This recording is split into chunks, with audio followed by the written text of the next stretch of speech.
Hey, I'm currently playing the Diablo 4 open beta, and I'm on the quest Shroud of Horadrim. I got a little bit turned around, though. I'm a bit lost, and so I wanted to go to my map to figure out where I need to go. Okay, so I can see that my quest marker is sort of delineated down here. It says I'm on Winding Way, and again, I see that same quest symbol that I saw over here, which is a golden diamond. Now, the closest thing on my map to that golden diamond seems to be this icon right here, which says Minstrel Woods. And this actually confused me so much that this is where I had just gone. But this is a bit of a trick, because even though there's only two icons on the map, I guess if you ignore this random nail that I've been putting down, the two icons are the player, which is this arrow, and then there's also this symbol. And though this symbol is gold, like all the quests delineated here, right? It is actually not where I want to go. This gold symbol symbolizes where I've just come from, and the Mistral Woods is in the opposite direction of where I need to go. The place I need to actually go is sort of not very well defined, but it's this sort of vague, bordered, as it says here on the map, unexplored area. So what they're trying to do here is sort of a trope of video games. It's called a fog of war, where you sort of don't define the edges of the map that the player has yet to explore. And I think that's a really great design for maps. However, it only works when the fog of war is discernible.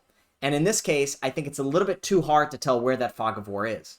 Here's a better example from Civilization, where you can clearly see the fog of war because, well, there's fog there, right? There's these giant clouds that clearly demarcate where you can see and where there is sort of an unknown question mark area that's hidden from the player.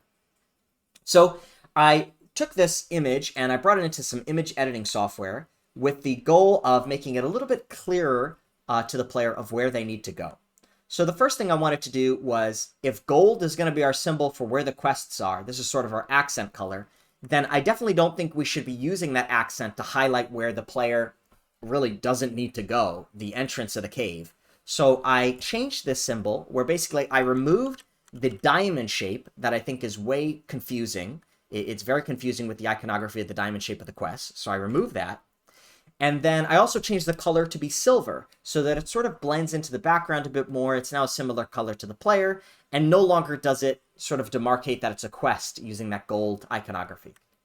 The next thing that I wanted to do is, of course, show where the fog of war lines are, so it's a bit easier for the player, just looking at the map at a glance, to tell where they need to go. And so the way that I did this was I just added a very thin line that was golden, right? Because gold is representing our color for all the different quests here. And I just gave it a little bit of a glow around the edges of all the different fog of war areas I had yet to explore.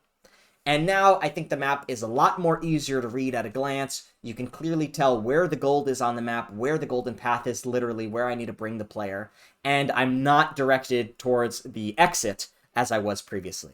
So let me know if what you think of these changes. Hit like on the video if you enjoyed, and follow or subscribe for more. Thanks.